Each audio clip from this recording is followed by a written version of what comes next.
नमस्कार, जनवार्तामध्ये आपल्या सर्वांचं स्वागत। सर्वप्रथम पाहूया ठळक बातम्या।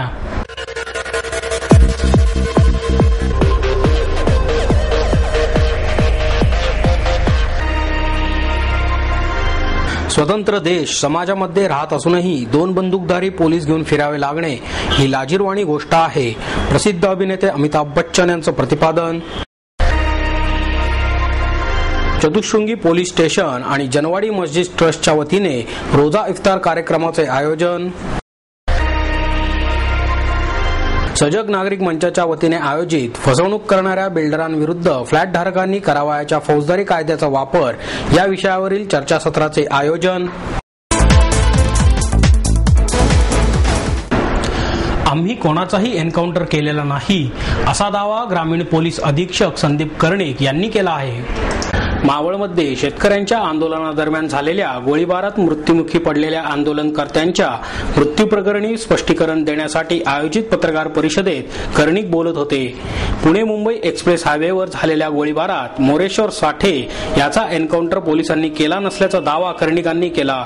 यावेळी बोलताना कर्णिक म्हणाले, मोरेश्वर साठे हा आंदोलनकर्ता आंदोलन सुरू असतानाच पोलिसांकडून प्रथमतः ताब्यात घेतला गेला।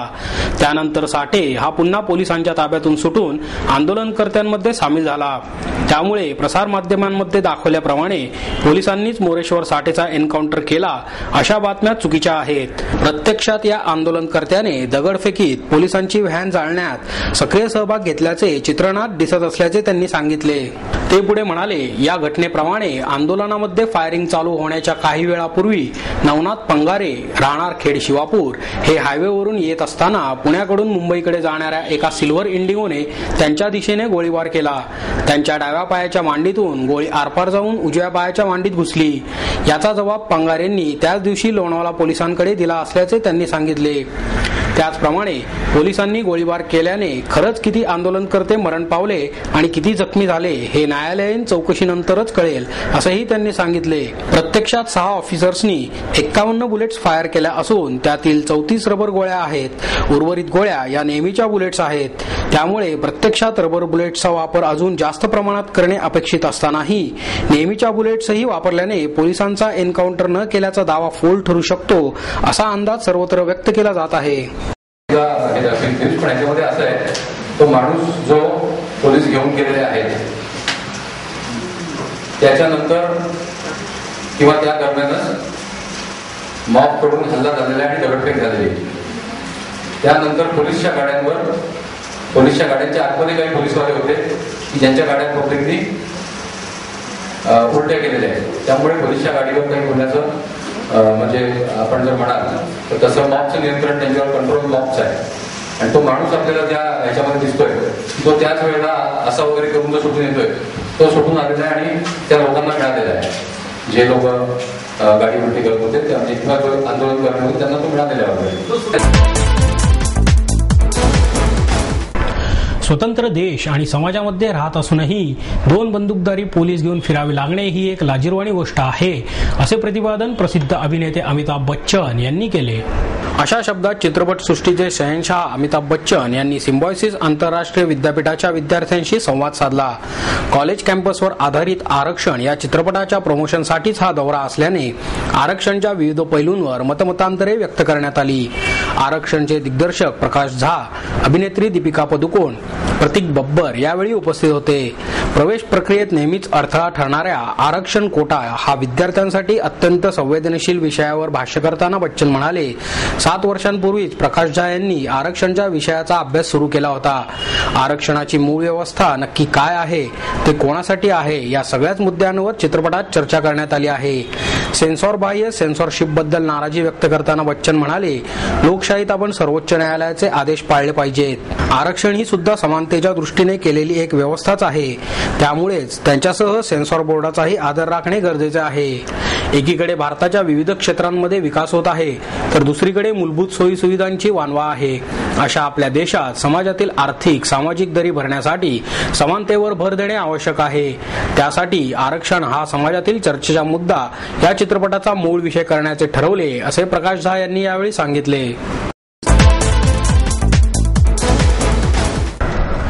जलप्रदूषण विरोधी कृती समिती आणि जलबिरादरीच्या वतीने पंढरपूर ते उजनी जलाशय भागात जनजागरण अभियान राबवण्यात येणार आहे. 21 ते 23 ऑगस्ट दरम्यान पंढरपूर ते उजनी जलाशय या भागात दूषित पाणी विरोधी जनजागरण अभियान राबवण्यात येणार आहे, अशी माहिती जलबिरादरीचे सुनील जोशी यांनी पत्रकार परिषदेत दिली. या अभियानाचे उद्घाटन सोलापूर विद्यापीठाचे कुलगुरू डॉक्टर BP बंडगर यांच्या हस्ते होणार आहे. जलबिरादरीचे अध्यक्ष आणि जलतज्ञ डॉक्टर राजेंद्र सिंह यांच्या मार्गदर्शनाखाली सदर अभियान होणार आहे. अभियानाचा प्रारंभ पंढरपूरमध्ये श्री विठ्ठल मंदिरात राज्य नदी धोरणाचा मसुदा असलेली प्रत ठेवून करण्यात येणार आहे. या प्रसंगी लोक समन्वयातून संपूर्ण प्रदूषण मुक्ती हा संकल्प करण्यात येणार आहे. जल प्रदूषण आणि प्रदूषित पाण्यावरील शेती आणि पशुधनाद्वारे मिळत असलेल्या उत्पन्नातील सातत्यपूर्ण घट आणि विविध आजार यामुळे त्रस्त अशा भीमा नदी किनाऱ्यावरील नागरिकांच्या समस्या जाणून घेणे हा या अभियानाचा मुख्य उद्देश आहे. प्रमाणे अभियानातील एक भाग म्हणून 24 ऑगस्टला डॉक्टर राजेंद्र सिंह यांच्या उपस्थितीत पुणे विद्यापीठाच्या रानडे इन्स्टिट्यूटमध्ये राज्य नदी धोरणाची आवश्यकता का या विषयावर चर्चा आणि सिम्बॉयसिस महाविद्यालयातील विश्वभवन येथेही याविषयी डॉक्टर राजेंद्र सिंह विवेचन करतील.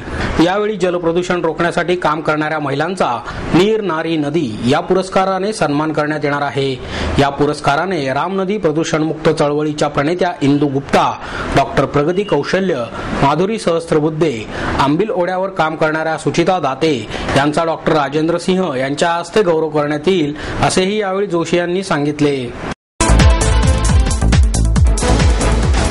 महाराष्ट्र राज्य वकार महामंडळाच्या 54व्या वर्धापन दिनानिमित्त कर्मचाऱ्यांचा सत्कार करण्यात आला. यावेळी महामंडळाचे सहव्यवस्थापकीय संचालक आणि सचिव शरद जाधव, महाव्यवस्थापक RG केसवानी, व्यवस्थापक ज्ञानेश्वर आंद्रे, बाळकृष्ण पाचघरे, अंकुश नानावरे, वसंत जगताप आदी मान्यवर उपस्थित होते. शेतकऱ्यांची उत्पादन क्षमता वाढली आहे. धान्याच्या साठवणुकीसाठी वखार महामंडळाने साठवणुकीची क्षमता वाढवावी, असे आवाहन महाराष्ट्र राज्य वखार महामंडळाचे माजी व्यवस्थापकीय संचालक आणि अध्यक्ष विलास पाटील यांनी केले. महामंडळाचे सहव्यवस्थापकीय संचालक आणि सचिव शरद जाधव म्हणाले, महामंडळातील निधी वसूल करण्यातही यश आले, त्यामुळे महामंडळ नफ्यात आले. महामंडळ साठवणूक क्षमता वाढवण्यात आली असल्याचे सांगत आहे, पण गेल्या 10 वर्षात साठवणूक क्षमता 10 लाख वरून फक्त 11,83,000 टनापर्यंत गेली आहे. साठवणूक क्षमता 15 लाख मेट्रिक टनापर्यंत जाणे आवश्यक आहे. धान्याची साठवणूक क्षमता वाढवणे, शेतकरी उत्पादित माल बाजारपेठेपर्यंत जाणे यासाठी उपाययोजना करण्याच्या दृष्टीने विचार व्हावा, असेही त्यांनी सांगितले. या वर्धापन दिनानिमित्त उत्कृष्ट वखार केंद्र पुरस्कारांचे वितरण करण्यात आले. हे पुरस्कार बारामती, नंदुरबार, औरंगाबाद, मानवत, वणी, अक्कलकोट, तळोजा, मळकापूर या केंद्रांनी पटकावले. चतुशृंगी पोलीस स्टेशन आणि जनवाडी ट्रस्टच्या वतीने रोजा इफ्तार कार्यक्रमाचे आयोजन करण्यात आले. जनवाडी येथील मशिदीच्या परिसरात सुरक्षिततेच्या कारणास्तव नुकतेच 9 CCTV कॅमेरे बसवण्यात आले आहेत. या कॅमेऱ्यांच्या सेवेचे उद्घाटन अप्पर पोलीस आयुक्त सुरेश मेखला यांच्या हस्ते करण्यात आले. यावेळी परिमंडळ 3 चे उपायुक्त ज्ञानेश्वर चव्हाण, ACP विष्णू माने, वरिष्ठ पोलीस निरीक्षक महादेव चव्हाण, सहाय्यक पोलीस निरीक्षक MN जोशी, निलेश निकम, रशीद शेख, रफिक सौदागर यांच्यासह अनेक मुस्लिम बांधव उपस्थित होते.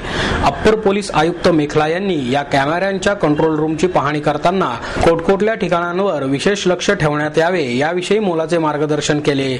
यानंतर जनवाडी परिसरातीलच किलबिलिया विद्यालयात रोजा इफ्तार या कार्यक्रमाचे आयोजन करण्यात आले. या कार्यक्रमाला चतुशृंगी पोलीस स्टेशनच्या वतीने सर्वधर्मीय कार्यकर्त्यांना आमंत्रित करण्यात आले होते. या इफ्तार कार्यक्रमाला मुस्लिम बांधवांसह अनेक नागरिक उपस्थित होते. यावेळी विविध पदार्थांनी सजलेल्या थाळ्यांमध्ये उपस्थितांनी या पक्वान्नांचा आस्वाद घेतला.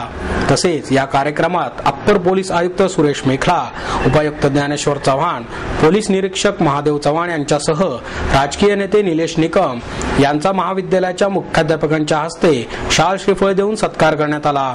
त्याचप्रमाणे अशा प्रकारचे सार्वजनिक उपक्रम राबवल्याबद्दल पोलीस आयुक्त मेखला यांनी संबंधितांचे अभिनंदन केले.